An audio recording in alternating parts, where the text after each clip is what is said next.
It is Sunday, April 30th, 2023, and we are live. So it's been a very, very busy weekend. I was on Roland Martin Unfiltered on Friday. Saturday and Sunday, I was teaching two fantastic online classes, online history classes. And also Saturday, I did a fantastic interview with Dr. Charles Finch. Dr. Charles Finch is an Egyptian scholar. He's a scholar dealing with Nile Valley civilization, Nile Valley history. We talked about Queen Cleopatra and Queen Cleopatra, the last pharaoh, Queen Cleopatra, the last pharaoh. And he responded to Egyptian officials' statements that Netflix's Queen Cleopatra had no African ancestry. Okay, so we're going to talk about Harry Belafonte today. He passed away this past week at the age of 96. You can give us a call with your thoughts about Harry Belafonte as well. You can post your comments here. We'll try to share them here on the broadcast.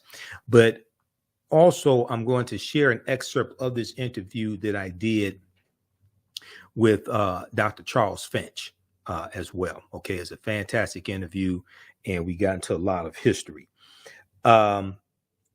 Also, this past week, we know that the accuser of Emmett Till, Carolyn Bryant Donham, she passed away at the age of 88 from cancer. She was in hospice, and we know she had been sick. We know there was an attempt to try to get an arrest warrant from 1955 served. And that I told you that arrest warrant was not going to be served.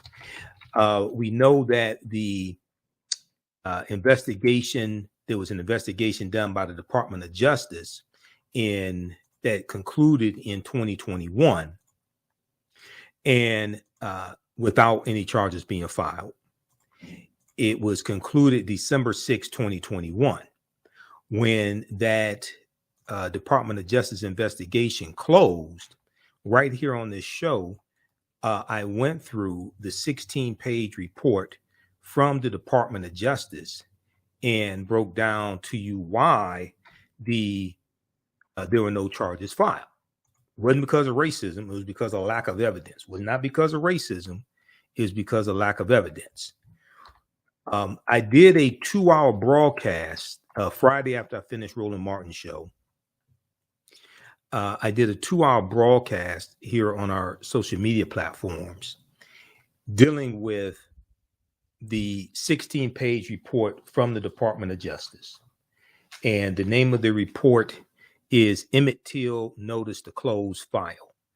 Emmett Till Notice to Close File. It's at justice.gov, U.S. Department of Justice, from December 6, 2021. Go watch the 2-hour plus broadcast that I did on Friday, April 29th, Friday, April 28th, 2023, Friday, April 28th, 2023, on our Facebook fan page, The African History Network, and our YouTube channel, Michael Imhotep, where I get deep into this report. On today's show, we'll just look at this report briefly. But what I'm going to show you will, once again, show you why charges were not filed because of lack of evidence.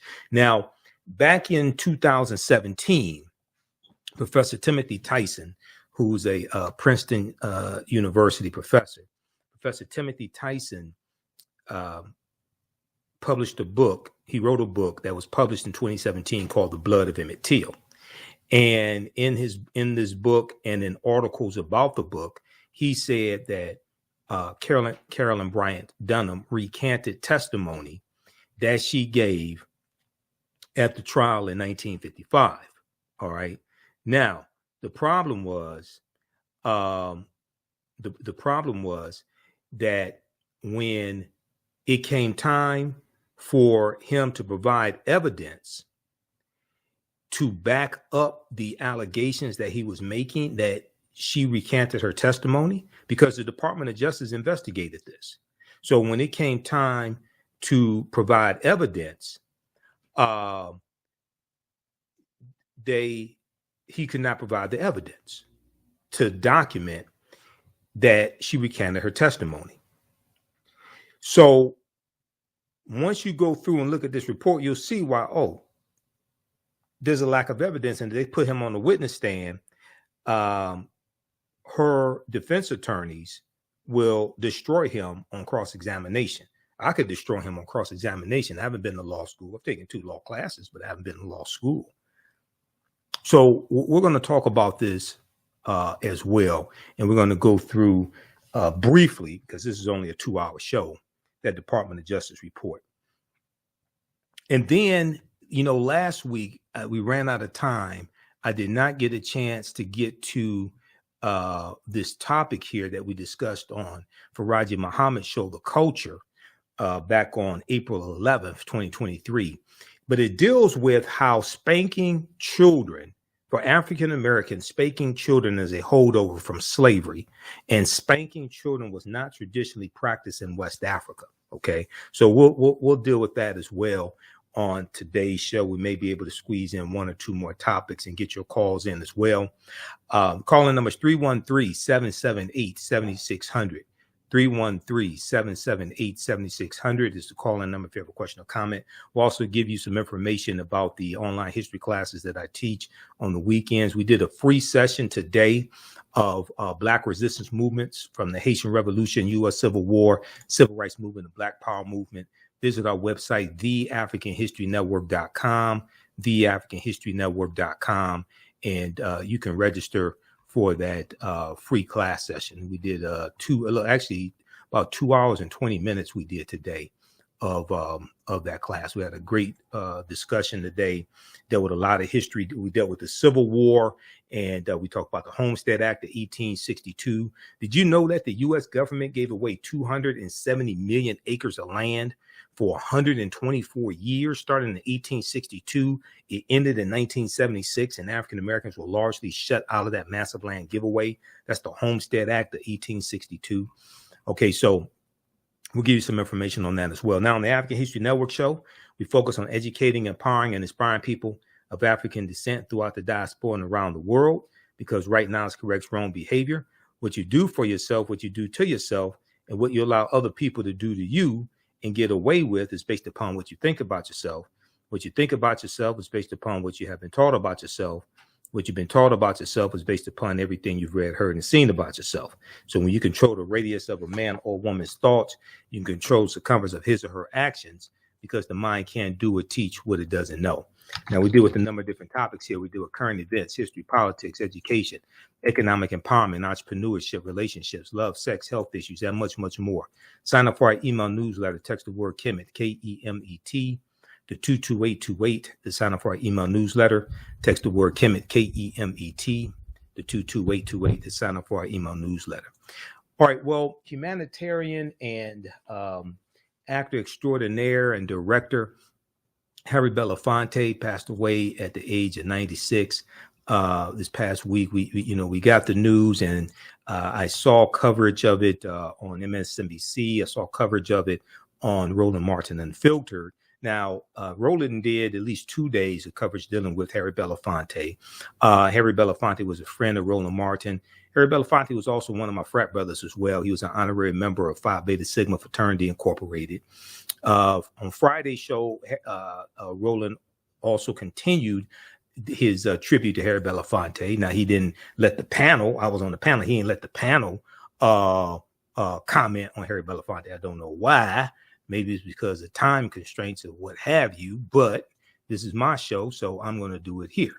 So, I remember seeing Harry Belafonte in Buck and the Preacher when I was a kid. Now, I saw it after it originally came out, and I remember watching it on TV, Buck and the Preacher. And also, I remember seeing Harry Belafonte in,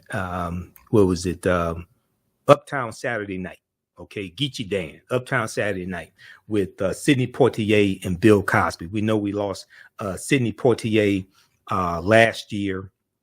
So Sidney Poitier and Harry Belafonte are reunited, two extraordinary humanitarians, actors, and directors. There was a good article from the New York Times dealing with Harry Belafonte. Harry Belafonte, 96, dies, barrier-breaking singer, actor, and activist. Barrier-breaking singer, actor, and activist. And you know, we posted, there was a picture of Harry Belafonte. We posted it on our fan page, the African History Network. It got about 2,700 likes. Okay. Check out this article from the New York Times. There's also a good one from thegrio.com as well. From thegrio.com also. Okay. That's not the article that I want. There's one from thegrio.com as well. This is the one I want here on Harry Belafonte. Let's pull this up. Harry Belafonte, 96, dies, barrier-breaking singer, actor, and activist. Okay. In the 1950s, when segregation was still widespread, Harry Belafonte's ascent to the upper echelon of show business was historic, but his primary focus was civil rights. Okay. This is, let's see here. All right, now, and here's a picture of Harry Belafonte right here as well. Harry Belafonte was not the first Black entertainer to transcend racial boundaries, but none had made as much of a splash as he did. For a few years, no one in music, Black or white, was bigger. Okay, and in 1957, he was the highest paid African American. He was the highest paid African American entertainer. All right, we're up against a break. You listen to the African History Network show. I'm Michael Imhotep. We'll be back in a few minutes. Host Michael Imhotep. On the African History Network show, we focus on educating, empowering, and inspiring people of African descent throughout the diaspora and around the world. A lot of people don't know what the hell they're talking about. They may have their areas of expertise, but some people need to learn how to stay in their own lane. If you don't know, just say you don't know. We have a lot to talk about, so we're going to jump right into this. Catch it all right here on 910 AM Superstation. All right, welcome back to the African History Network show right here on 910 AM, the Superstation, the Future Radio. Okay, the call-in number is 313-778-7600. 313-778-7600 is the call-in number if you have a question or comment. All right, I want to go to this article dealing with Harry Belafonte from, this is from the New York Times. Harry Belafonte, 96, dies, barrier-breaking singer, actor, and activist. So Harry Belafonte, who stormed the pop charts and smashed racial barriers in the 1950s with his highly personal brand of folk music, and who went on to become a dynamic force in the civil rights movement, died on Tuesday. Okay, so that was Tuesday, April 25th. He died on Tuesday at his home on the Upper West Side of Manhattan. He was 96 years old. Now, the cause of death was congestive heart failure. The cause of death was congestive heart failure, said Ken Sunshine, his longtime spokesman. Now, at a time when segregation was still widespread and African-American faces were still a rarity on screens, large and small, on television as well as on the big screen, Harry Belafonte's ascent to the upper echelon of show business was historic. He was not the first African-American entertainer to transcend racial boundaries. Louis Armstrong, Ella Fitzgerald, and others had achieved stardom before him, but none had made such a splash as he did. And for a while, no one in music, Black or white, was bigger than Harry Belafonte.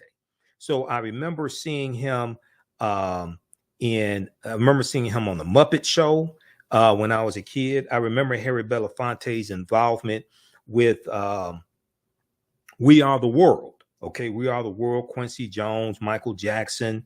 I think that was about 1984 or so, We Are the World. I remember him in Buck and the Preacher.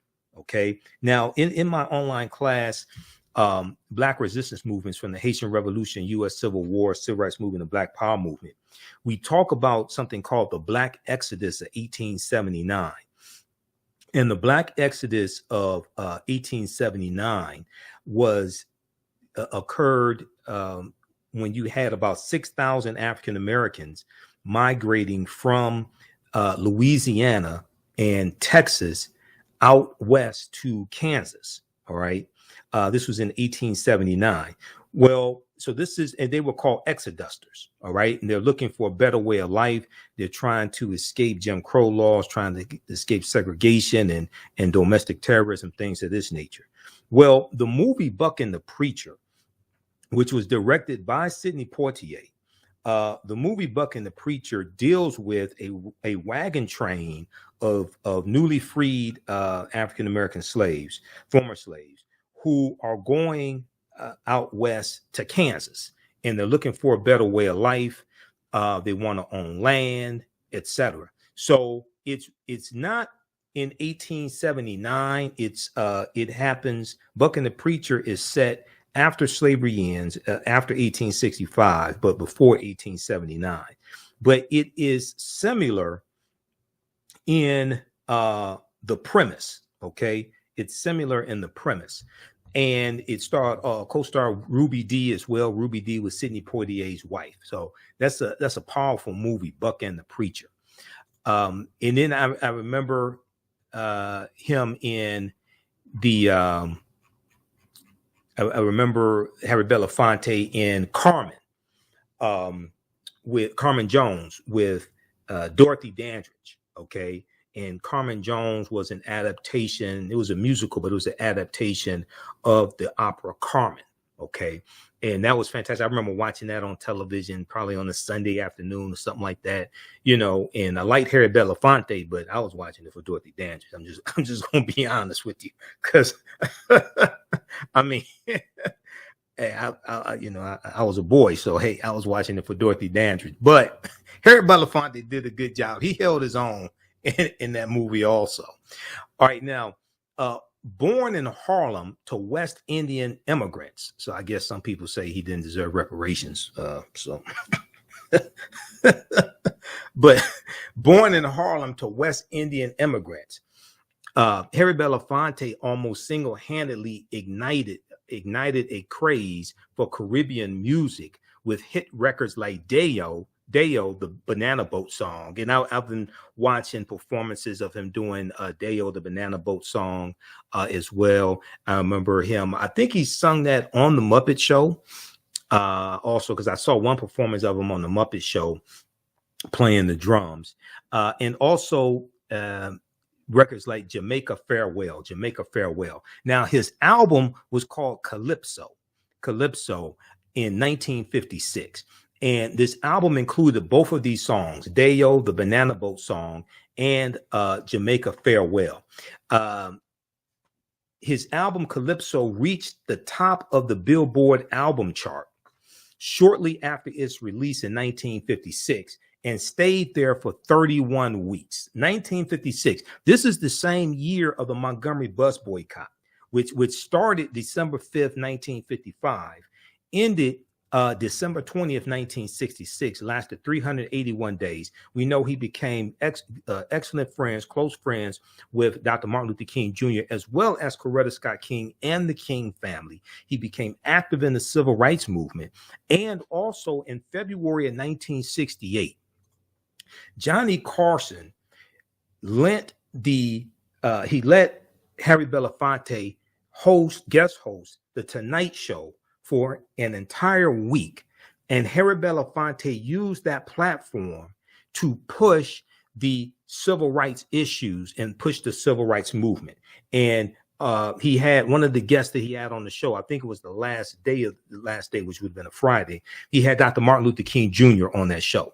But that was probably the blackest week we had ever seen on network television, the Blackest Week, night after night, 5 nights. He had all these African-American guests, Nipsey Russell and others. I think he had John Lewis on. There's a documentary that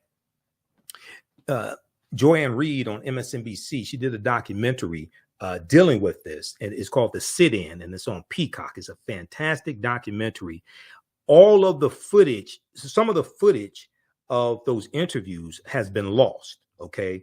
But she showed excerpts of footage that was still captured, and you get to see the interview that with Dr. King. And this was 2 months before Dr. King was assassinated. Also, he had Robert Kennedy on as well, okay? John F. Kennedy's brother also. This was shortly before Robert Kennedy was assassinated also. But Harry Belafonte used this platform, this opportunity that Johnny Carson gave him to shine a spotlight on the civil rights movement and bring that movement into people's living rooms. Now, this is at a time when there are only 3 channels, okay? There are only 3 major channels, 3 major networks. We didn't have cable, okay? This is 1968. We ain't had cable television, all right? So we ain't had the internet and cable television and smartphones, none of that stuff. So people watch CBS, NBC, and ABC. All right, so check out that documentary on Peacock called The Sit-In.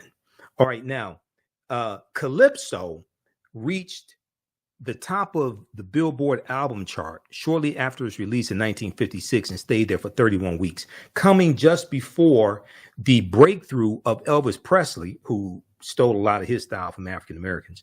It was said to be the first album, Calypso was said to be the first album by a single artist to sell more than 1 million copies,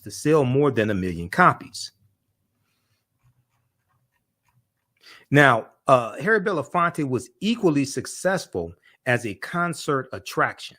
He was handsome and charismatic. He had audiences spellbound with dramatic interpretations of a repertoire that encompassed folk traditions from all over the world, rollicking calypsos like Matilda. Matilda work songs like Lead Man Holler, tender ballads like Scarlet Ribbons. Now, by 1959, he was the most highly paid black performer in history. By 1959, Harry Belafonte was the highest paid black performer in history, with fat contracts for appearances in Las Vegas, at the Greek Theater in Los Angeles, and at the Palace in New York. Now, success as a singer led to movie offers, and Harry Belafonte soon became the first black actor to achieve major success in Hollywood as a leading man. His movie stardom was short-lived, though, and it was his friendly rival, Sidney Poitier, who has Caribbean roots as well. So I guess Sidney Poitier wouldn't get reparations either. Sidney Poitier, not Harry Belafonte, who became the first bona fide black matinee idol. Okay, we're going to continue this on the other side of the break. You can also give us a call, 313-778-7600, 313-778-7600 is the call-in number if you have a question or comment. You listen to the African History Network show. I'm Michael Imhotep. We'll be back in a few minutes. How's everybody doing? Okay, so who do we have here? We got Kenya Randall also. Kenya said, I remember that. Sharon Simpson Anderson said, yes, I remember Buck and the Preacher, also one of my favorite Westerns. But then also, you know, Buck and now that's one of my favorite movies, Buck and the Preacher. But then the movie Posse, okay. 10, the Superstation, Detroit's only African-American talk radio. The views and opinions expressed on any program are those of the producers and or the persons appearing on the program and do not necessarily reflect the views and opinions of 910 AM Superstation or Adele Media. If great programming is what you want, 910 AM is what you need. I'm your host, Brother Michael Imhotep. On the African History Network show, we focus on educating, empowering, and inspiring people of African descent throughout the diaspora and around the world. A lot of these people don't know what the hell they're talking about. They may have their areas of expertise, but some people people need to learn how to stay in their own lane. If you don't know, just say you don't know. We have a lot to talk about, so we're going to jump right into this. Catch it all right here on 910 AM Superstation. Welcome back to the African History Network show right here on 910 AM, the Superstation, Future Radio. Okay, so Bucking the Preacher, 1972. I remember seeing it. I didn't see it in 1972 because I was only 1 year old, but I remember watching it later on and watching it on television, and seeing Sidney Poitier, seeing Harry Belafonte, and it's a movie that takes place shortly after slavery ends. And now this piece right here, this is from Criterion.com. I was looking at some write-ups on Bucking the Preacher. Harry Belafonte plays a con man preacher in the movie, and Sidney Poitier is a guide who has relationships with Native Americans, and he has to navigate this wagon train of former slaves through Indian territory. Bucking the Preacher, with his routinely entertaining directorial debut, Sidney Poitier, alongside actor-producer Harry Belafonte, helped rewrite the history of the Western, bringing Black heroes to a genre in which they had always been sorely underrepresented. Combining boisterous buddy comedy with blistering Black Power era political fury, Sidney Poitier and a marvelously mischievous Harry Belafonte star as a tough and taciturn wagon master and an unscrupulous pistol-packing preacher who join forces in order to take on the white bounty hunters, threatening a westward-bound caravan of people recently emancipated from slavery. That's what's so fascinating about this. Now, even though the movie's probably fictitious, things like this, things similar to this did happen, and that's the Black Exodus of 1879. Okay, 6,000 African Americans migrate from Louisiana and Texas, primarily out west to Kansas. And in this movie, they're migrating to Kansas. Now, a superbly crafted revisionist landmark, Bucking the Preacher subverts Hollywood conventions at every turn and reclaims the Western genre in the name of Black liberation. Okay, so check out that movie, Bucking the Preacher. It's an excellent movie. Ruby Dee is in it. She plays Sidney Poitier's wife as well, the brilliant and lovely Ruby Dee, who's an ancestor now also. So we've lost, Ruby Dee, Ozzie Davis. We've lost Cicely Tyson, Sidney Poitier. All of these fantastic actors and actresses, and they and a lot of them were involved in the civil rights movement also. Okay, put their careers on the line, put their lives on the line. Dick Gregory as well. They were involved in the civil rights movement also. All right, now if we go back to this piece here from the New York Times. And then I'm going to let you hear an excerpt of the interview that I did with Dr. Charles Finch on Saturday, dealing with Queen Cleopatra, the last pharaoh, and rebuking the criticism coming from the Egyptian government on the ethnicity of Queen Cleopatra portrayed in the African Queens series from executive director Jada Pinkett Smith on Netflix. Now, success as a singer led to movies, and Harry Belafonte soon became the first Black actor to achieve major success in Hollywood as a leading man.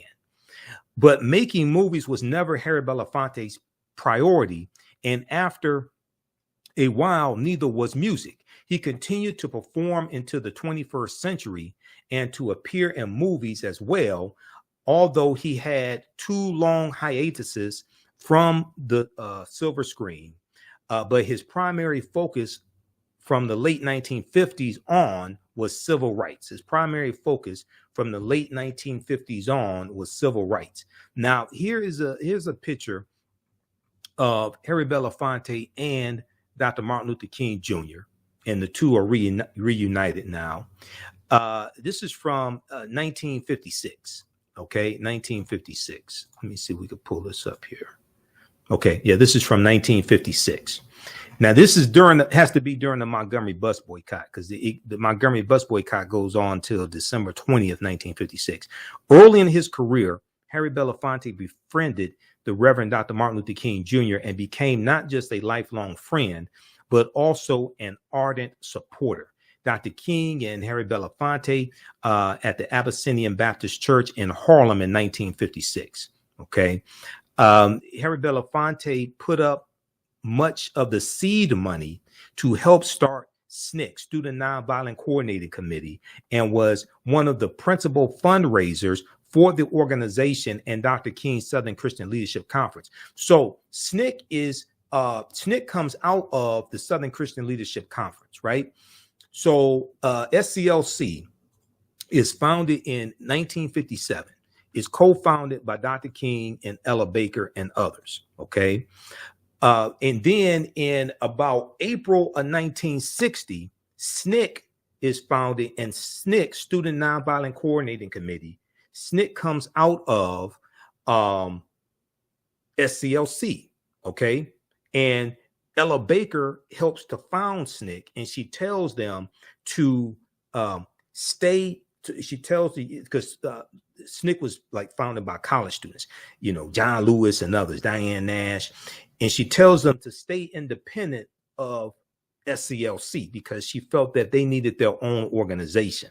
All right. We know that Stokely Carmichael Kwame Ture is going to become chairman of SNCC in 1966, and you're going to have, and then you have a real infusion of the Black Power ideology, and really it's that element is there before Stokely Carmichael becomes chairman, but it really accelerates, and you're going to have those, and I'm going to try to put this as politely as I can, those civil rights activists, African American, who I do respect but disagree with, they're going to leave SNCC when SNCC adopts a Black Power ideology. And we know that it's going to be in about June of 1966 during the March Against Fear in Mississippi, when James Meredith is shot, and he's going on this march to call attention to segregation and things like this. He's shot. He's in the hospital. He can't continue to march. Dr. King and others come in. Kwame Ture, Stokely Carmichael, they come in to finish this march. They get arrested. And then when they come out from jail, it's June 1966, right about there. Kwame Ture gives a speech, and he talks about, we want Black power, we want Black power. And he drops the Black power phrase nationally. Now, in Eyes on the Prize, the second incarnation of Eyes on the Prize, not the first incarnation that deals with history from about 1955 to 1965 or so, 55 to about 68, something like that. The first Eyes on the Prize. There's a second Eyes on the Prize that picks up where the first one leaves off, and they interview Kwame Ture, Stokely Carmichael. They interview Bobby Seale and Huey P. Newton, co-founders of the Black Panther Party for Self-Defense. And Kwame Ture talks about Mukasa Dada, Willie Ricks. Willie Ricks was a member of SNCC, and I know Willie Ricks, Mukasa Dada. I've interviewed him here on the African History Network show, and it's Mukasa Dada and Kwame Ture who coined the term Black Power. And in Eyes on the Prize, Kwame Ture talks about how Mukasa Dada, Willie Ricks, was instrumental in priming the people on the ground with the phrase and ideology of Black Power before Kwame Ture drops that phrase nationally in June of 1966 when he comes out from jail during the March Against Fear. All right. So it's Harry Belafonte who helped to fund SNCC and who helped to fund the organizing of SNCC, because This stuff costs money. All this stuff costs money. A lot of people make it look easy, things like this. If you don't do this type of work, if you don't do activism and things like this, you don't understand really how you need money to do all that stuff. And then you need money to bail people out of jail. Okay. It's people like Harry Belafonte who made all those movements possible. Harry Belafonte put up the seed money to help start SNCC, Student Nonviolent Coordinating Committee, and was one of the principal fundraisers for the organization and Dr. King's Southern Christian Leadership Conference. All that stuff costs money.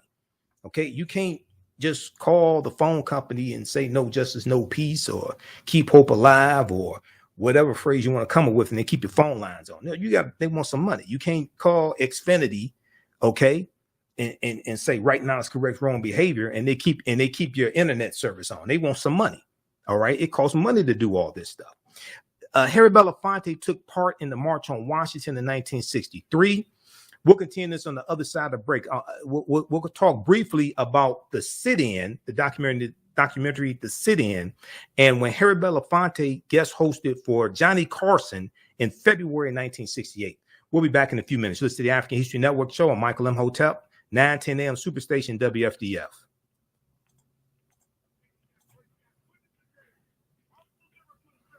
Stand by.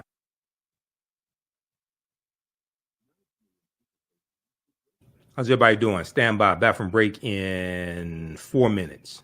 All right. You can support the African History Network, $ the AHN show through Cash App, $ the AHN show through Cash App, also through PayPal, paypal.me/the AHN show, or at our website, TheAfricanHistoryNetwork.com, TheAfricanHistoryNetwork.com. You can register for the online classes that I teach also on Saturdays and Sundays. Back from break in 4 minutes. How's everybody doing today? All right, we've got Joelle. How you doing, Joelle? We've got Sharon. Posse was great also. Yeah, the movie Posse. Posse was an excellent. Posse is one of my favorite movies because about a third of the cowboys in the Old West, a third of them were African American, and these were some bad brothers. You have the westward expansion of the U.S. They're going into Kansas territory, Nebraska territory. They're going into the Dakotas and things like this, and they are trying to they want to own land. They're trying to escape the segregation in the South. And the term cowboy was originally a derogatory term for African-American cattlemen, okay? The term cowboy was originally a derogatory term for African-American cattlemen. White men who herded cattle and worked with cattle, they were called cattlemen or cattle hands. These were white men. They called the African-American men cowboys, called them boy to belittle them, dehumanize them. But they were so good at what they did, the African Americans, they were so good at what they did that the term cowboy became a general term for cattlemen and those in the, you have the rodeos, but those roping the cattle and things like this, and it became a general term, okay? In a lot of these movies, historic African-American cowboys get represented as white cowboys in a lot of these various movies. Because we don't know this history, we don't know to fight back against this. What was so powerful about the movie Posse, directed by Melvin Van Peebles and Mario Van Peebles, is that it shined a light on the fact that a third of the cowboys approximately were African American. And when you watch the movie, it takes place in 1898 during the Spanish American War. Okay, it's a fantastic, because I talk about the movie in my classes. Stand by. Michael Imhotep. On the African History Network show, we focus on educating, empowering, and inspiring people of African descent throughout the diaspora and around the world. A lot of these people don't know what the hell they're talking about. They may have their areas of expertise, but some people need to learn how to stay in their own lane. If you don't know, just say you don't know. We have a lot to talk about, so we're going to jump right into this. Catch it all on 910 AM Superstation. All right. Welcome back to the African History Network show right here on 9:10 a.m. Oh, hold on. We lost connection. How did that happen? Stand by. We got to call back. We lost connection with the radio station. Stand by. Let me call back in. Hold on.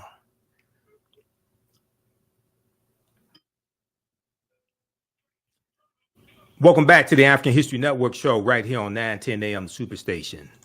All right, the calling number is 313-778-7600 is the calling number if you have a question or comment. Okay, Michelle Samuel said Harry Belafonte was a great activist. She's watching on Facebook.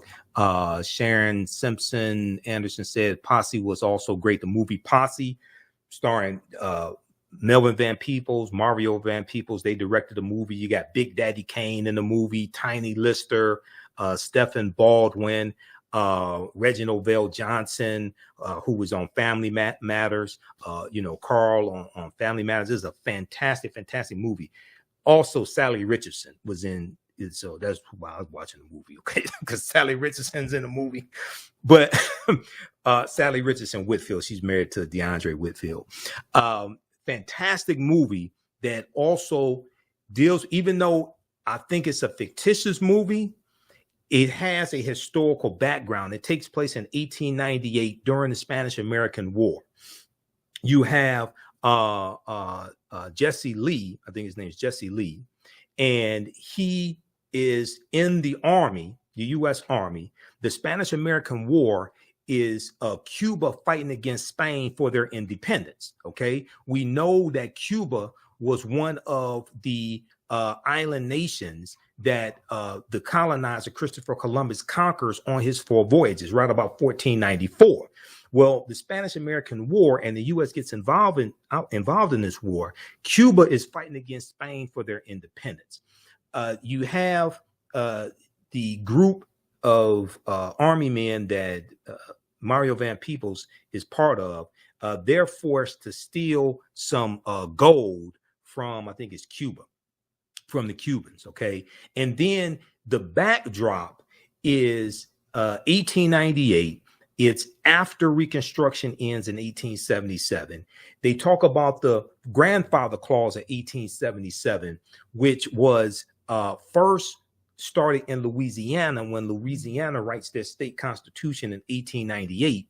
The grandfather clause was designed to suppress the African-American vote, because in a lot of these southern states, we were the majority of the voters because we were the majority of the population, and we are electing African-American men into public office. In the South Carolina state legislature, the majority of the people in the state legislature were African-American men. South Carolina is where the Civil War starts. So the grandfather clause of 1898 stated that if prior to 1867, if your grandfather could not vote, then you could not vote because your grandfather was a slave, right? Now, this was a way to get around the 13th Amendment of 1865. They kept looking for ways, these white supremacists kept looking for ways to get around the 13th Amendment. And the grandfather clause is one way that they do it. And they wanted to implement the grandfather clause to also get around the literacy test, requirement, because you had a lot of poor white people who were illiterate. And if they applied the literacy test to them, they couldn't pass it either. So they come up with the grandfather clause so they don't eliminate too many illiterate white people. All right. So when you study this period of time, after Reconstruction ends in 1877, and you go from like 1877 to 1900, and you look at these laws being put in place, there was a fear of African Americans continuing to gain political power.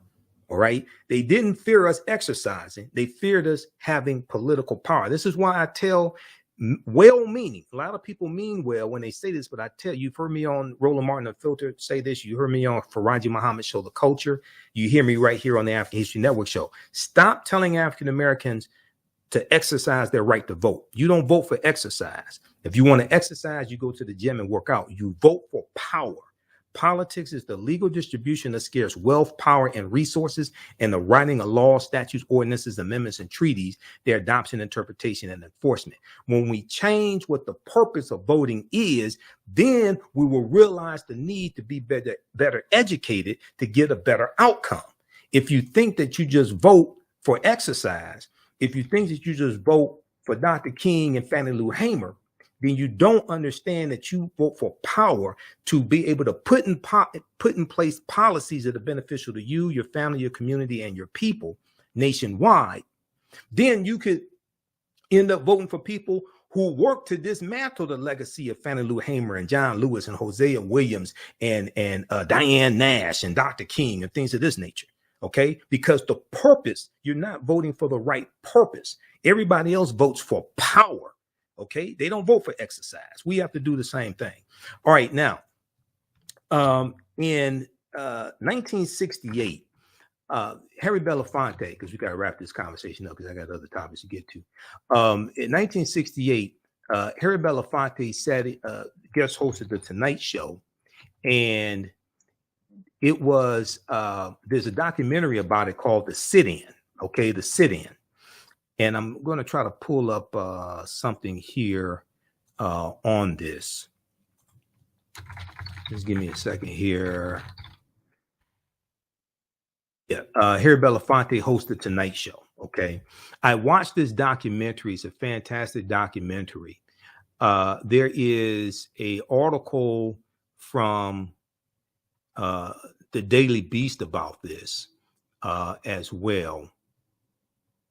And there's also one from IndieWire, The Sit-In, when Harry Belafonte, The Sit-In, revisit the lost week in 1968 when Harry Belafonte hosted the Tonight Show. Okay, if we look at this article quickly, then I want to move to, we're going to go to clip number 1, Doug. I want to move to this information dealing with Queen Cleopatra VII and the interview I did with Egyptian scholar Dr. Charles Finch, who is African American, by the way. He's a scholar of Egyptian ancient Kemetic history, etc. So this article here from IndieWire is from September 10th, 2020. September 10th, 2020.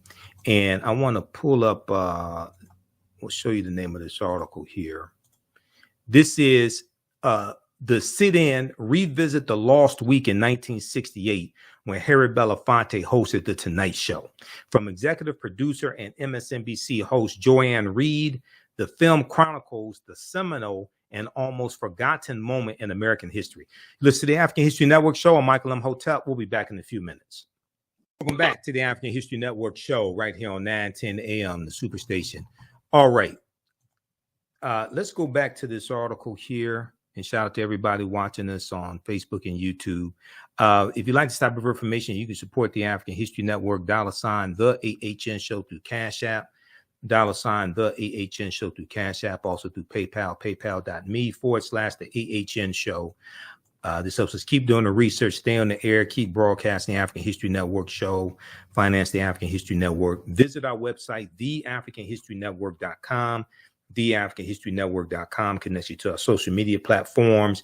You can listen to audio podcasts of our radio shows.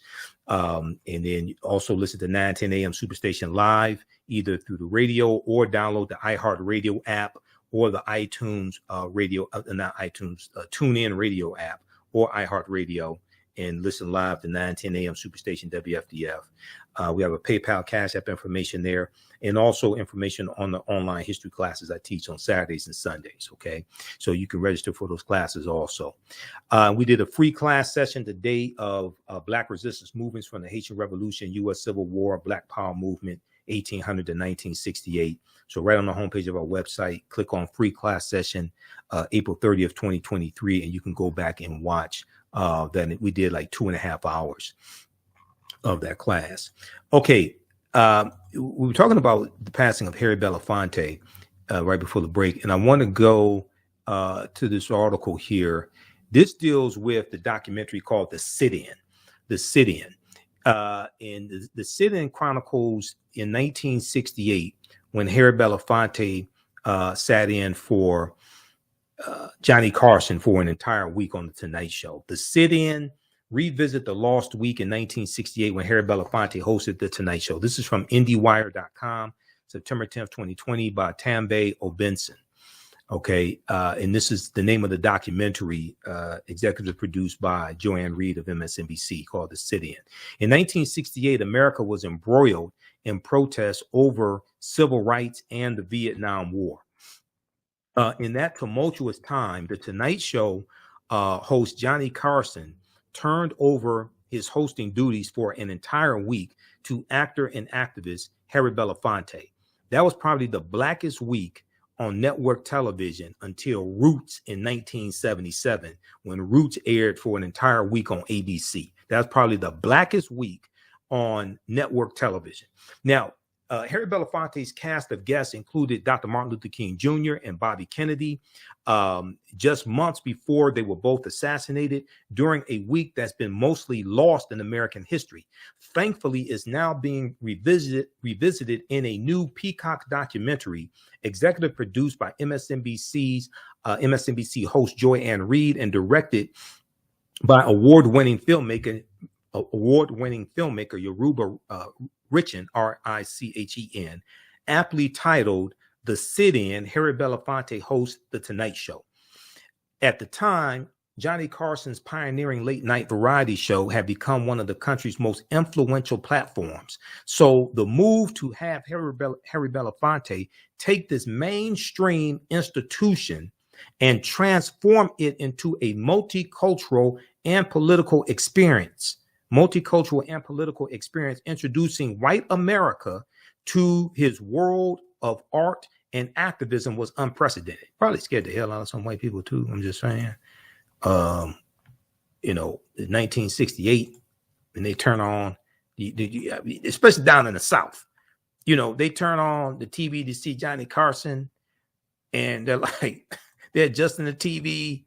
They say Johnny Carson grew a fro and he's black. What happened? They're adjusting the TV, and only 2 dials on the TV then. They ain't have remote. Most people didn't have remote control on TV in 1968. They're trying to figure out what's going on. I mean, you can imagine. I don't know how many people had heart attacks when they turned on their TV and saw this black man on on the Tonight Show, but I could imagine. The number of calls that they got for EMS and things like this. I could imagine that whole week, okay, especially in the South. Now, Harry Belafonte became the first black person to host a late night show, even if it was only for 1 week, as Richard Nixon's problematic and controversial presidency loomed ominously on the horizon. His guests also included notable African Americans of the day like Lena Horne, Nipsey Russell, not Nipsey Hussle, the rapper Nipsey Russell, who Nipsey Hussle is named after. Nipsey Russell, who was the Tin Man in The Wiz with Michael Jackson, okay, and Stephanie, the name escaped me. I met her. It'll come to me.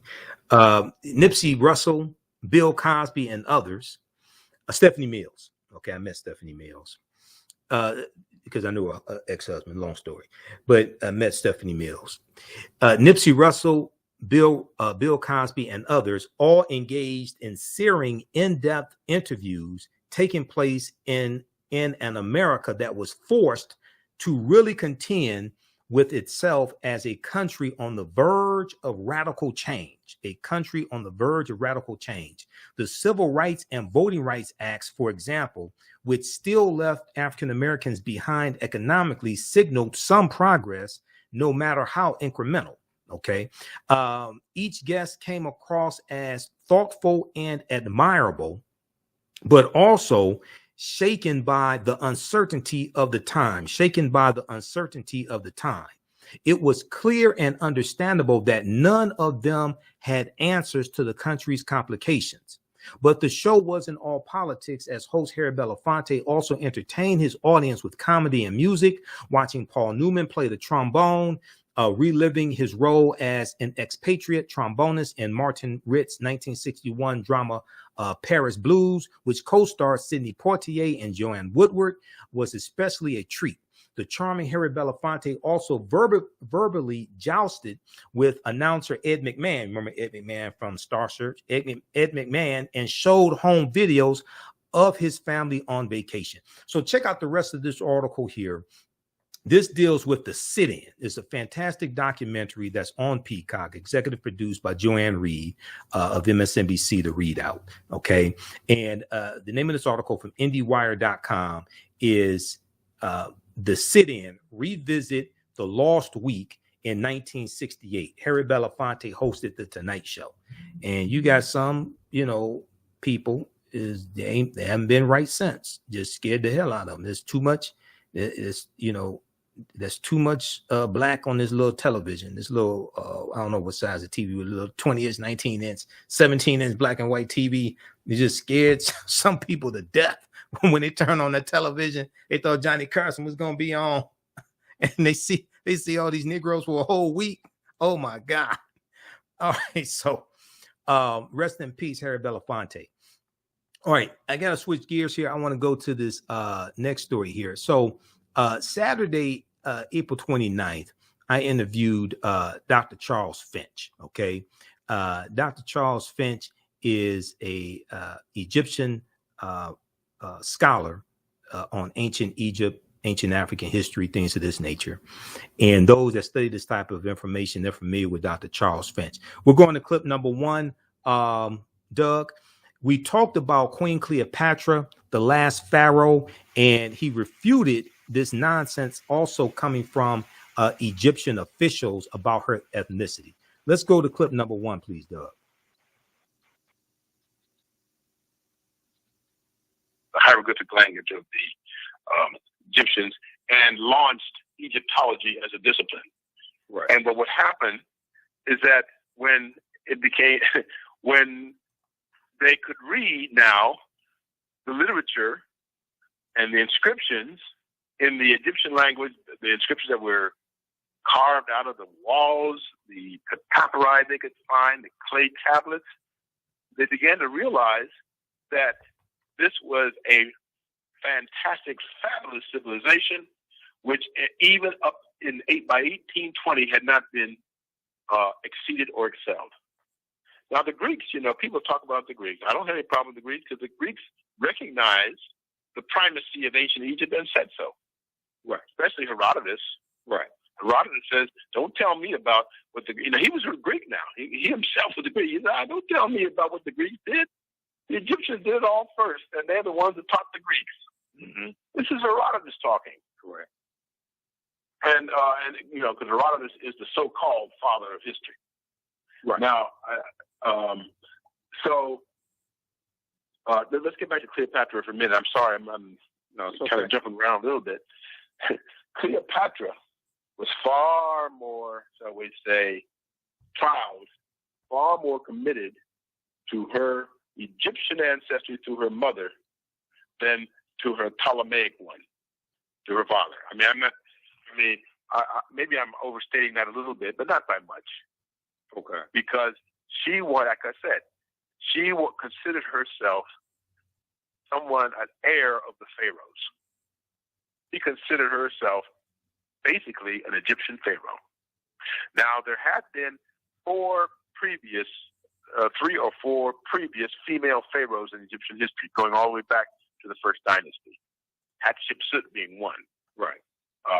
That's well known. And there have been a few others. There were three others. And Cleopatra considered herself in that same line. She didn't consider herself a mere queen. Mm-hmm.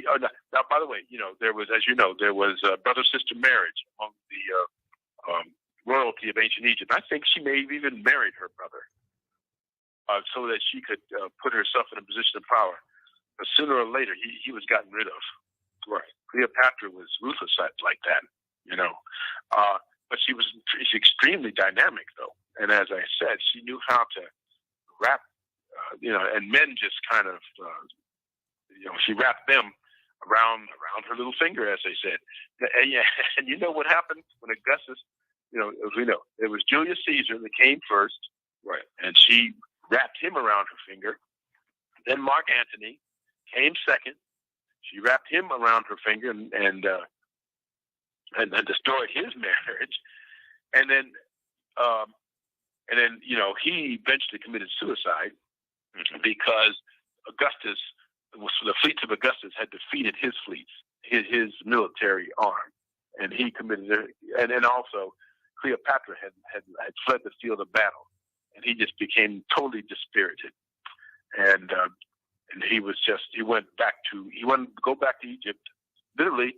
And this scene sounds melodramatic, but so he could die in the arms of Cleopatra, if you can imagine that.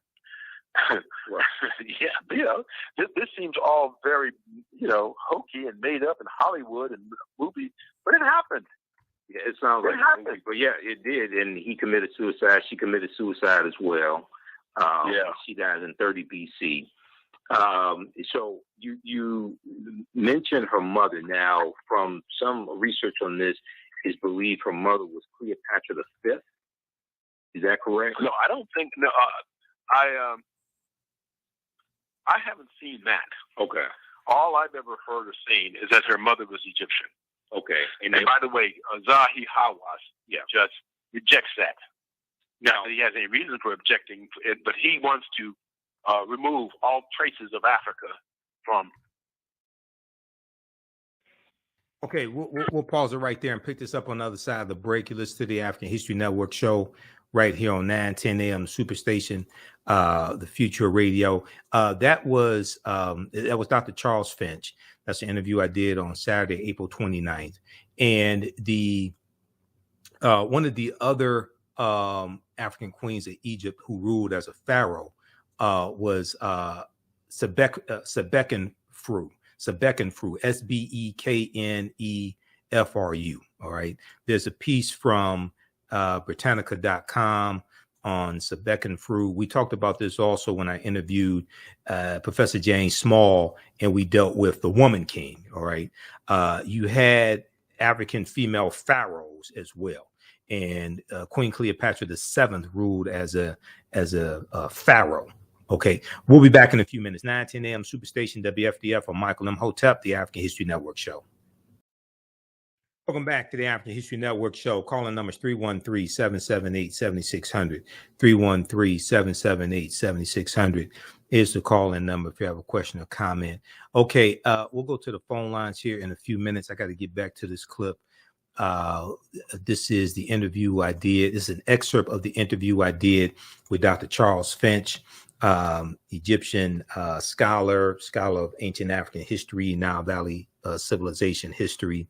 We were talking about Queen Cleopatra VII, the last pharaoh, and he responded. He refuted the Egyptian official statement that Netflix's Queen Cleopatra had no ancestry. There's an article from NBC News that came out Thursday, April 28th.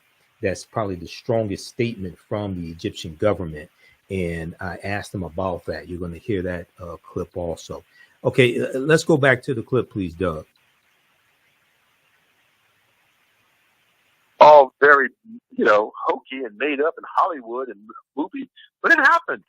Yeah, it sounds like a movie, but yeah, it did. And he committed suicide as well. She died in 30 BC. So you mentioned her mother. Now, from some research on this, it's believed her mother was Cleopatra V. Is that correct? No, I don't think. No, I haven't seen that. Okay. All I've ever heard or seen is that her mother was Egyptian. Okay. And by the way, Zahi Hawass just rejects that.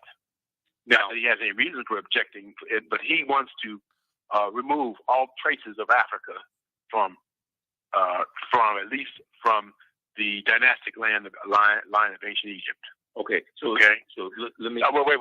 There's one other thing I want to say. Then we can get to questions. One is when Augustus finally, he conquered the Mark Antony. Mark Antony committed suicide.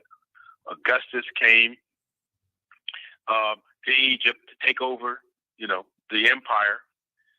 But you know what he wouldn't do? What? He wouldn't look Cleopatra in the eye. Because by that time she had such a reputation that he was afraid of getting hypnotized by her. Right. If you can imagine that. Right. He would not look her in the eye. And it was after that encounter with Augustus that the famous story that Shakespeare and everybody else sort of repeated. She took an asp, which was a cobra.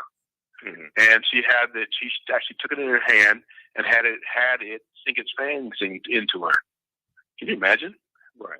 She had a flair for the dramatic, that's for sure. And she died that way. Right, from a snake bite. I'm sorry? From a snake bite. Yes, from a snake bite.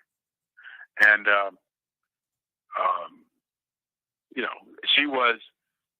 she's probably, a lot of people consider her the most fascinating woman in history.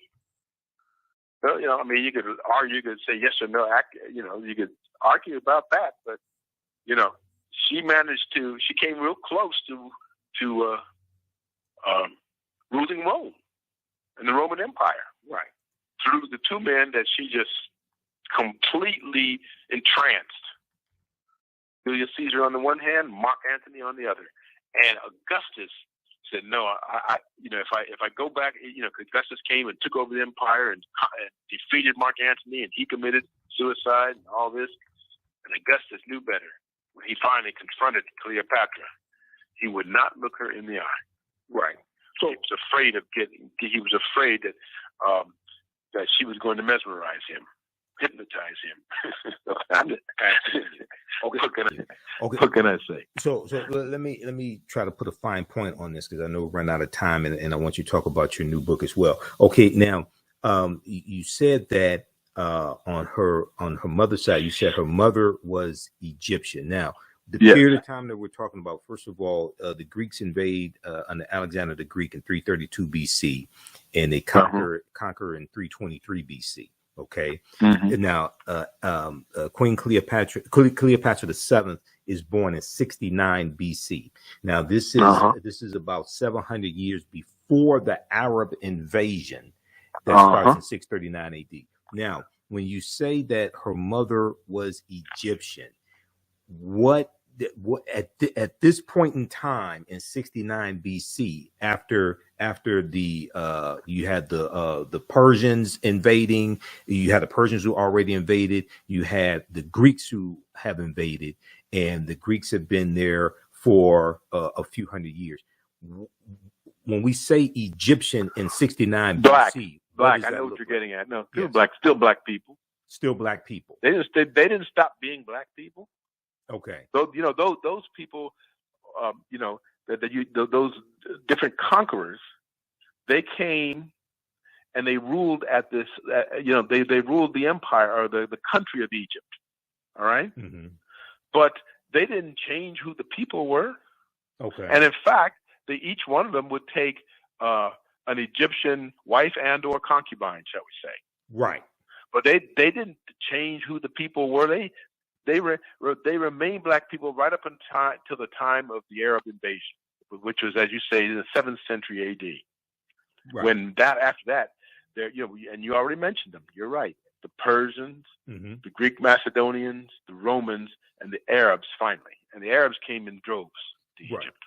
In droves. And what I heard historically about the Ptolemies is that they would either marry or intermix with a black Egyptian woman. Yep. Okay. The answer to that is absolutely. Yes. Absolutely true. So, as I say, there is a strong mixed race, I guess the only way I can put it, element in Cleopatra's history. And as I say, her mother was an Egyptian. So yeah, when that picture of her that Jada Pinkett Smith is going to use, or the actress, yes, that's right. Don't listen to Zahi Hawass. Let him foam at the mouth about the fact that a black woman is representing Cleopatra. That's his issue. Now, I've been to Egypt, I think a dozen times, and I've interacted and spoke with Egyptians, mm-hmm. Including a year and a half ago. Not all of them take that attitude that Zahi Hawass does. Right. And especially since when so many of them not so many of them, but a number of them have been the guides for tour guides that were led by people like Asa Hilliard and others who schooled them.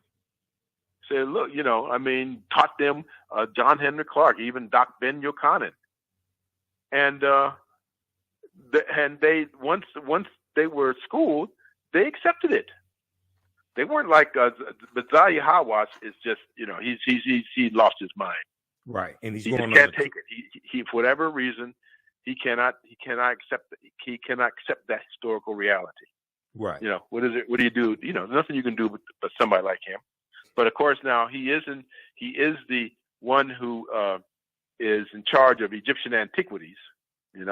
Well, he just he I think he just resigned from that position or something. He is not in that position anymore. He's about to go on a tour in the U.S. Right. Starting in May of the United States. Yeah. Of America. Now, here's what I would like to see happen. I don't know if it will or not. Mm-hmm. I would like there be a large, solid contingent of Black people to attend every one of his lectures and presentations in every city where he goes. Now, will that happen? I don't know. Right. And when he starts talking what he talks, then he needs to be challenged. Mm-hmm. He needs to be challenged. Yes, I know about that upcoming tour. Right. I don't know if he's coming to Atlanta or not, but he's making I think he's supposed to be here for at least 3 weeks. Yeah. If I'm not mistaken. But we'll now what'll happen. I'm going to ask my friend. You already mentioned Tony Browder. You call him Tony Browder. I call him Anthony Karakamoon Browder. As you know, he was one of the co-excavators of the temple tomb of Karakamoon. Exactly. From the 25th dynasty. And so I actually gave him that name. And when I talk to him, I say Karak. Yeah, I have his book also. Dealing with finding Karakamoon. I have his book as well. So let me ask you this question. So in the article from Variety.com written by Tina Garabi. Tina Garabi is the director of this installment of African Queens from executive producer Jadis Pinkett Smith that deals with Cleopatra VII. And in the article, she says what the historians can confirm is that it is more likely that Cleopatra looked like Adele James, actress Adele James, African-American actress Adele James, than Elizabeth Taylor ever did. Yep. Okay. Absolutely. Okay. Absolutely. Now, and go ahead. Go ahead. Go ahead and finish. No. Let's not even talk about the movie. Have you ever seen the movie 10 Commandments? Unfortunately, yes. Yes. I've seen it. I've seen it since it was first came out when I was but a lad. I've seen it about 3 times. Right. The Egyptians didn't look like anyone in that movie. Right. Charlton Heston, Yul Brynner. There was nobody that, in terms of their physical characteristics, looked like what the Egyptians would have looked like in the time of Moses. That would have been, 1300 BC? Mm-hmm. A little earlier. Right. There was nobody in Egypt looked like that. But, this is Hollywood. Exactly. Now, I don't know why, we don't have to get off into that too much. Right. But there's been a systematic attempt. Once they, like I said, when they began to realize just what Egypt had accomplished, there was a concerted effort to de-Africanize ancient Egypt. Hey, we're going to pick this up on the other side of the break. So it was a fantastic interview I did with Dr. Charles Finch. I've had a busy weekend. Okay. I taught 2 online classes, did 1 interview with an Egyptian scholar, and I'm doing the African History Network show today as well. We're going to pick this up on the other side of the break. We'll go to the phone lines. We'll go to PJ and anybody else on the phone lines, because I asked him about this article from NBCnews.com. Cleopatra was not Black. Egypt tells Netflix ahead of new series.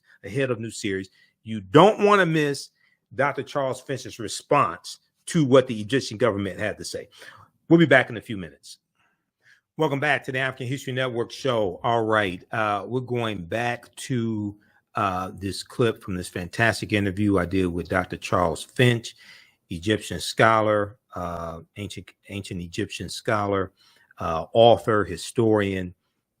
His website is charlessfinch.com, Finch, charlessfinch.com. And he has a new book coming out in the next couple of months or so. You can pre-order it at his website, charlessfinch.com. It's called Nile Valley Civilization, a 10,000-year history. Nile Valley Civilization, a 10,000-year history. This interview is on our Facebook fan page, The African History Network, The African History Network, and my YouTube channel, Michael Imhotep. We had difficulties with his internet signal early in the interview. So at first we had him on video. Then we had to switch to telephone for his side. For him, we had to switch to telephone. So I'm going through editing the video. We should have the corrected, edited video up tomorrow, up on Monday. All right, Doug, let's go back to let's go back to this interview, please. Yes. Still going on. Yes. Still going on. Yes. So further in the article, and there's one other quick article I want to just highlight that just came out Thursday also, and then I want you to talk about your book, and we're going to give you a website address as well. So further in the article, Tina Garabi says, so was Cleopatra black? We don't know for sure, but we can be certain she wasn't white like Elizabeth Taylor. She says, we need to have a conversation with ourselves about our colorism and the internalized white supremacy that Hollywood has indoctrinated us with. Because in the article, she talks about how Cleopatra being portrayed white somehow for some people increases her value or increases her worth. Whereas portraying her as a melanated person who has some like Black African ancestry somehow cheapens her worth, lessens her worth. Yeah, I mean, you see, I used to foam at the mouth with this kind of stuff. I used to grit my teeth and foam at the mouth and get angry and wanting to hurt people, whatnot. You know, you would hear stuff like that. I'm at the age now, but what I do is laugh at them. Right. I laugh at these people. I laugh at the ideas. I laugh at what they're trying to say. Exactly. No.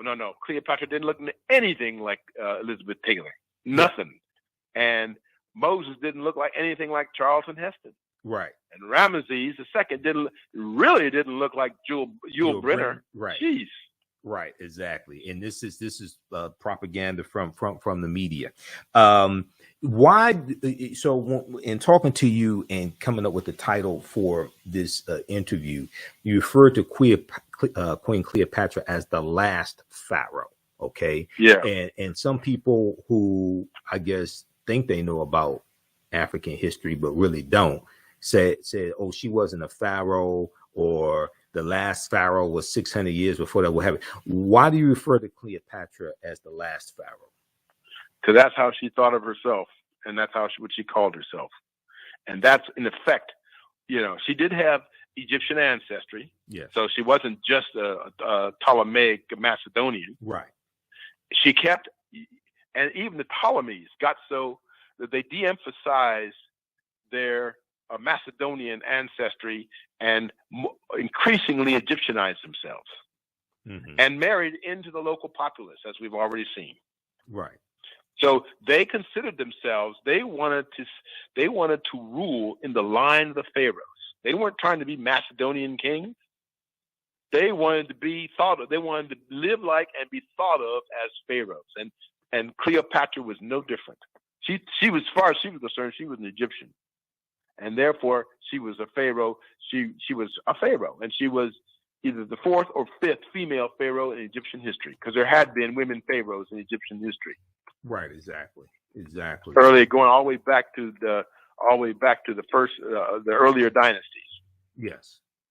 Okay. And then lastly, there was this article that just came out Thursday, April 28th.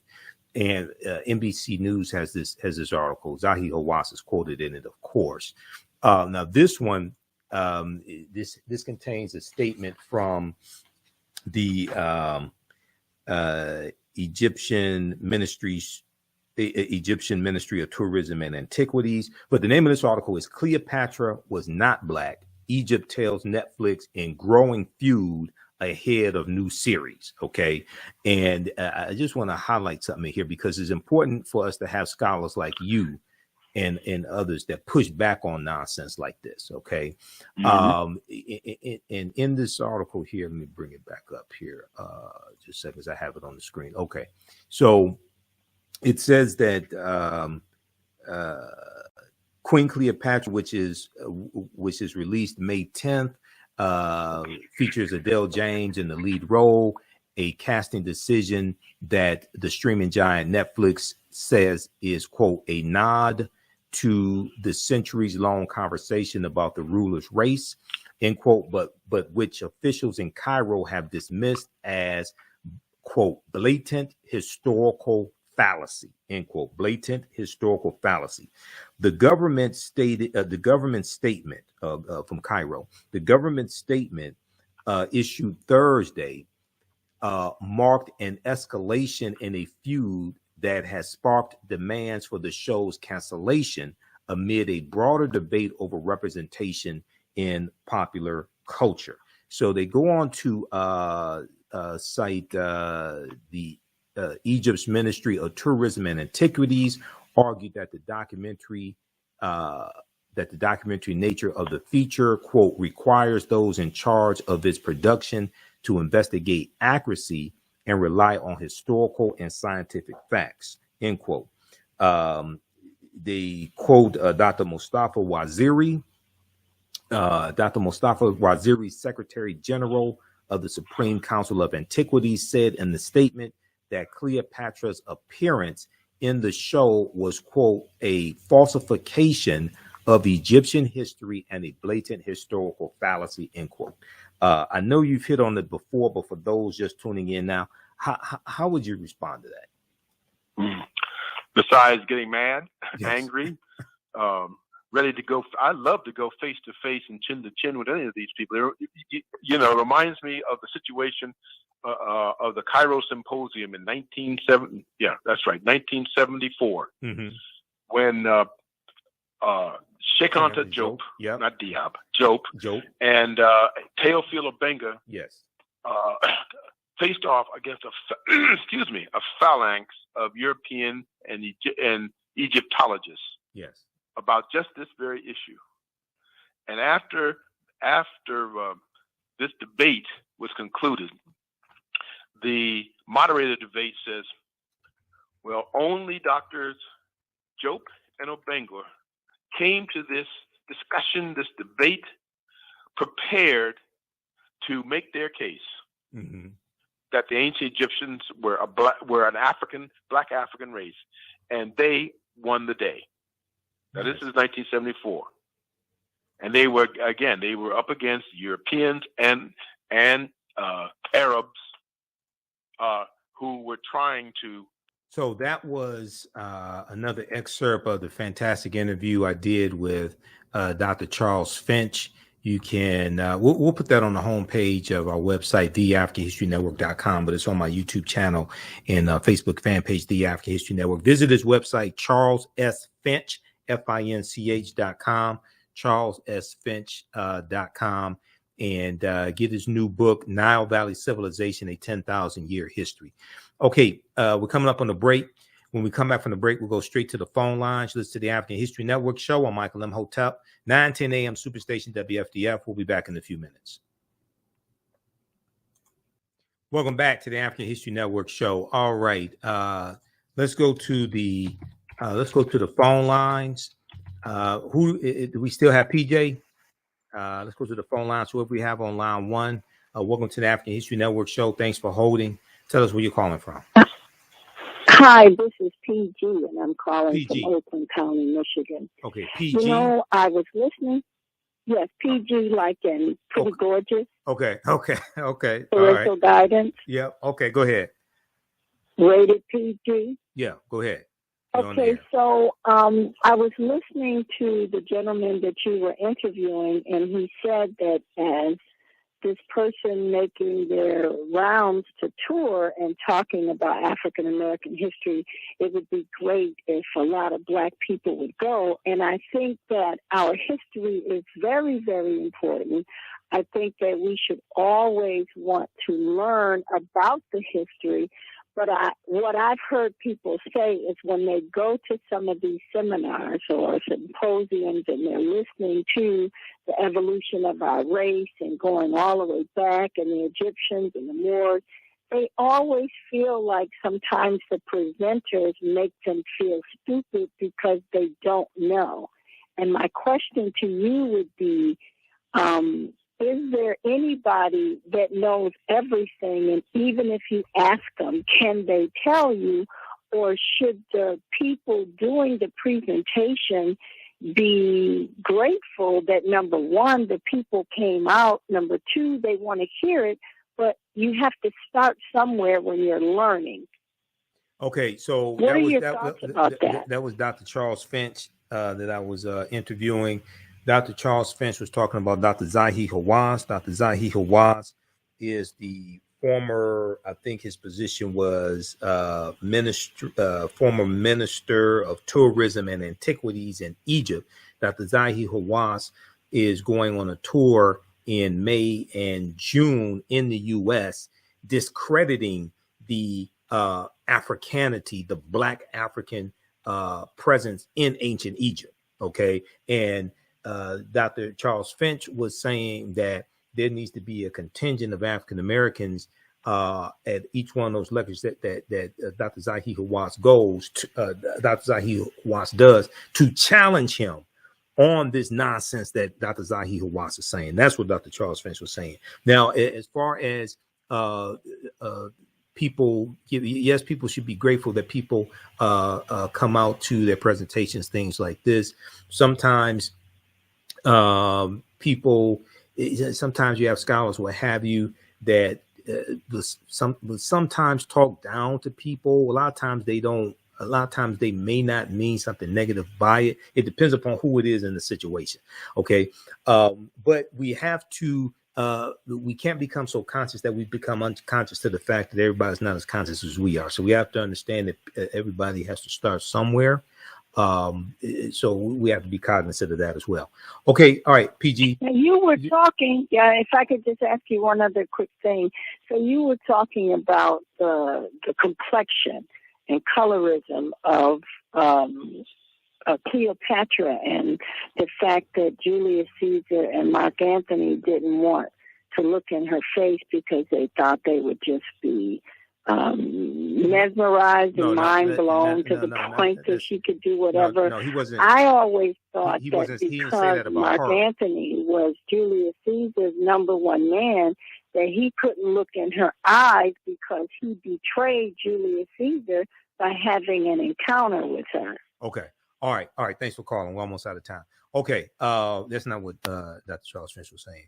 But anyway, I got to move on. All right. Now, so check out this article from the Washington Post. Carolyn Bryant, elusive accuser in the lynching of Emmett Till, dies at age 88. All right. So this past week, I think it was Wednesday or Thursday, we got the news that Carolyn Bryant Donham passed away. Okay. Accuser of Emmett Till.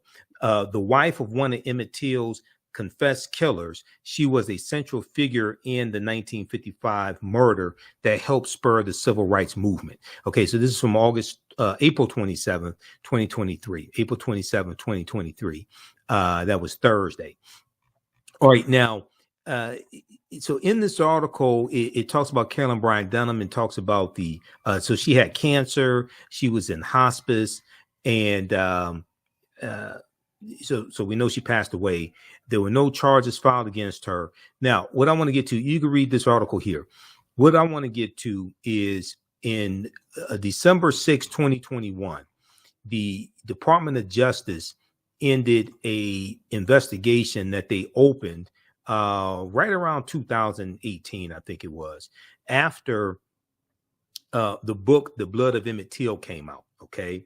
The book, The Blood of Emmett Till, that was written by Professor Timothy Tyson. All right. They mentioned the book in this article. If we scroll down, so this investigation was closed December 6, 2021. All right. If we go to the reason why no charges were filed here in this investigation that ended in 2021 is because of lack of evidence. Now, I've gone through this before, like 3 times here on the African History Network show. We've gone through this document. It's at justice.gov. You can check it out yourself. And I did a 2-hour presentation on Friday. I did a 2-hour broadcast on Friday dealing with this as well. Okay, right after I did Roland Martin show. So we did that on Facebook and YouTube. If you go to page 5, which deals with section D, Timothy Tyson's claim that Carolyn Bryant Donham recanted her testimony. Okay, so what happened was Professor Timothy Tyson interviewed Carolyn Bryant Donham in 2008 twice. He made 2 audio recordings. He was interviewing her for his book, The Blood of Emmett Till.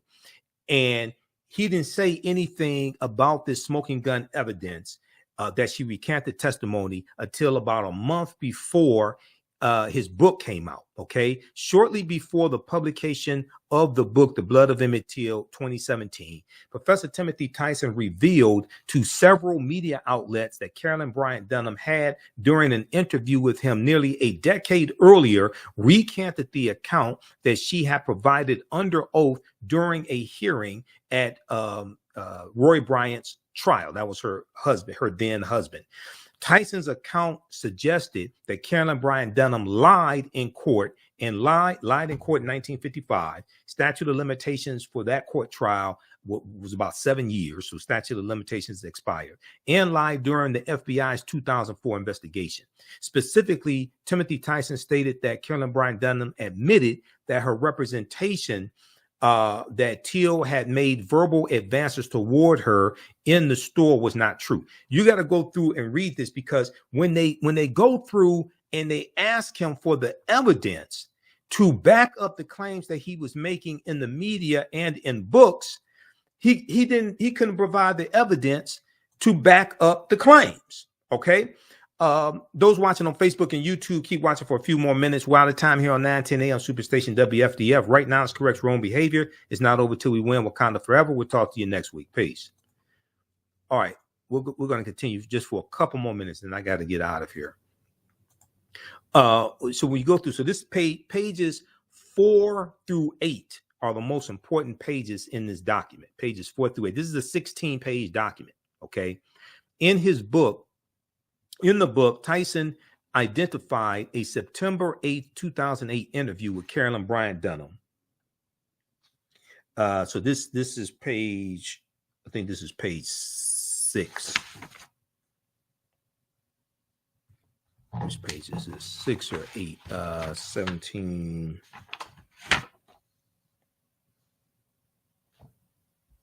I think this is page either 5 or 6. In the book,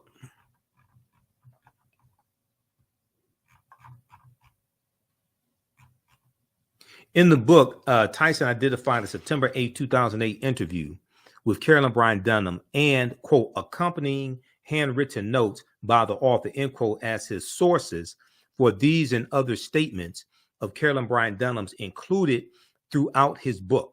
Tyson also relied upon a draft memoir that Carolyn Bryant Donham had written. And it was a 99-page draft memoir that we found out about some months ago, but had not published. Okay. They talk about the current FBI investigation. And then let's see, scroll down. I want to go to, let's go to Timothy Tyson doesn't have, okay. The FBI quickly identified a significant obstacle in its investigation. This is page 5, the middle of page 5. Everybody needs to go read this. If you've been talking about Emmett Till, you've been talking about Carolyn Bryant Donham passing away, if you've been saying, oh, charges should have been filed, things like this, okay, you should read this document. I've read it 3 times. That's why what I was saying is totally different. There's a lack of evidence to file charges. There's a lack of evidence admissible in court to file charges. Okay, now,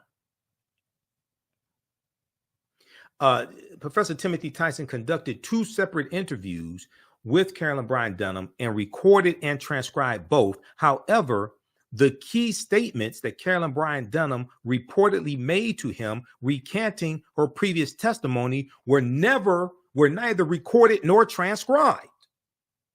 were neither recorded nor transcribed. The FBI learned that Tyson had lost one of the recordings, the one during which Carolyn Bryant Donham reportedly recanted her earlier statements and sworn testimony, because he said he came in the door, she started spilling the beans before he could start recording. Okay. Now, and he said he had 2 audio recordings. He lost one of the audio recordings. Now, first of all, the first problem is that you did 2 interviews in 2008, but you didn't say anything about it until 2017. Why'd you wait 9 years to say something publicly? Maybe if you had said something earlier, there were witnesses that were still alive. Maybe justice could have been brought, but you waited 9 years to say something, number one. Number two, why didn't you back up your audio recordings on external hard drives? I have 7 external hard drives to back up my research. Why didn't you back up your audio recordings on external hard drives? The third problem is that he provided 1 audio recording that he had left, and then he provided 2 written transcripts of the audio recordings. The FBI reviewed all of the evidence that he turned over to them. They said in neither the 1 audio recording that you provided us or the 2 transcripts of the 2 audio recordings, there is no recantation in this evidence that you turned over to us. The other thing is that he has no witnesses. Professor Timothy Tyson has no witnesses. Now, Carolyn Bryant Donham's daughter-in-law was present for both interviews. She said, and she was interviewed by the FBI, the daughter-in-law was interviewed by the FBI. She said that Carolyn Bryant Donham never recanted her testimony.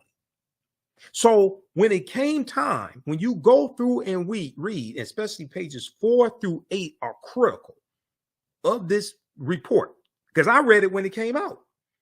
Okay, I printed it up December 7, 2021, and I read it when it came out. All right. And when the information came out in 2017 that she recanted her testimony and all these articles were being written, I covered this story here on the African History Network show. But I had my doubts and questions because I kept reading article after article, and I'm looking for real evidence of a recantation, and it was not in any of those articles. And you would see statements like, she started spilling the beans as soon as I came in the door or something like that before he started recording, what have you. So once you start recording, why didn't you say, okay, I'm recording now? Can you repeat that? Can you start at the beginning? But when you get deeper into this report, Carolyn Bryant Donham said that Tyson was brought on to help her write her memoir. She said that Professor Timothy Tyson started recording as soon as he came through the door.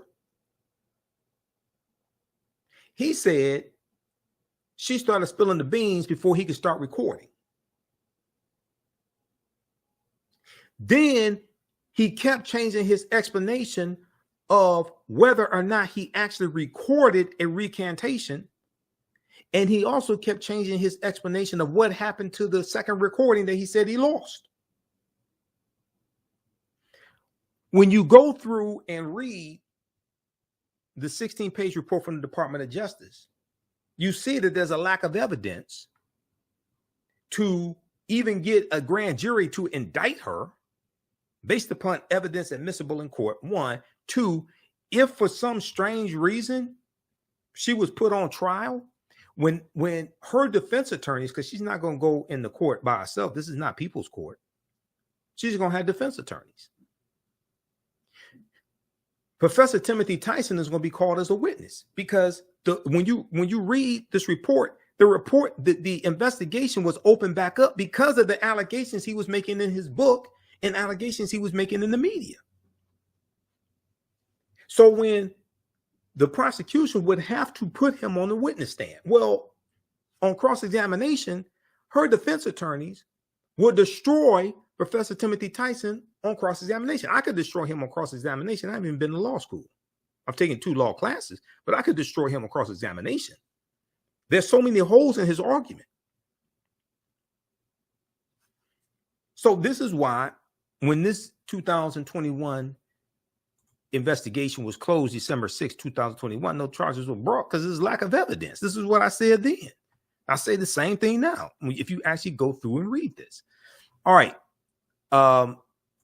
So this is at justice.gov. We have to do more research, take emotionalism out of this. Now, I wanted justice for Emmett Till, but I said, once I read this, I said, when December 2021, when I did my broadcast on this, and then also when we got the news about the arrest warrant from 1955 and they were trying to get her arrested, all this, I said, no, they're not going to arrest her. It's a lack of evidence. Okay. I wanted justice for Emmett Till, but I told you it's not going to be based upon this evidence here. This is not, there's not enough evidence. And see, the burden of proof is on the prosecution. You can say whatever you want to say in the book. You can say whatever you want to say in the media. But in court, the burden of proof is on the prosecution. The prosecution has to prove beyond a reasonable doubt in criminal court, based upon the evidence, that she recanted testimony. To do that, you need evidence. You have audio recordings, you have video recordings. What is this based upon? She has a witness saying she did not recant testimony. Professor Timothy Tyson has no witnesses saying that she did recant testimony. He can't provide any evidence to prove she did. When the FBI investigated, she said she didn't. And they even talk about how, even though when they interviewed her, she gave additional details that about the surrounding the killing of Emmett Till and what happened that day in the trial and things like this. She gave additional details, but she did not say anything that contradicted what she even said in the 2004 investigation. So when if they took her to court, she doesn't have to prove that she did not recant her testimony. The prosecution has to prove that she did recant testimony. Okay.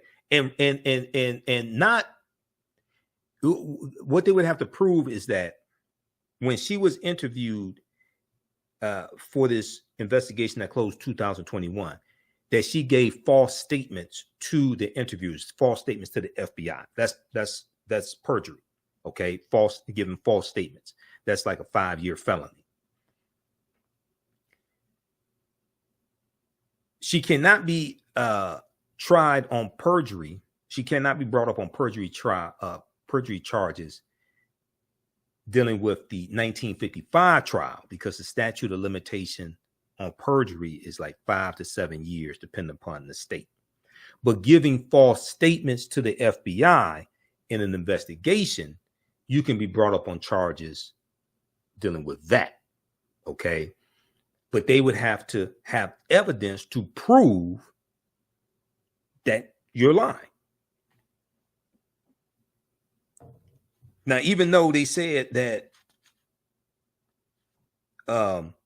statements that she gave in 1955 during the trial, things like this, is not believed that those statements were credible, having evidence to prove that she is lying is a higher bar that has to be met. And when you go through and read this, there's no evidence to prove that. As Denzel Washington told Ethan Hawke in the movie Training Day, it's not what you believe, is what you can prove. You have to be able to prove. The burden of proof is on the prosecution.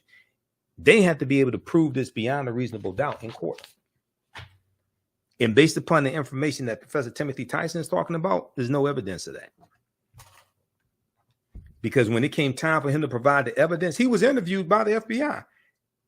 When it came time for him to provide the evidence to back up the claims he was making in his book, he couldn't do it. Now, maybe if he had said something in 2008, 2009, 2010, 2011, 2012, 2013, 2014, 2015, 2016, before like some of those last witnesses died,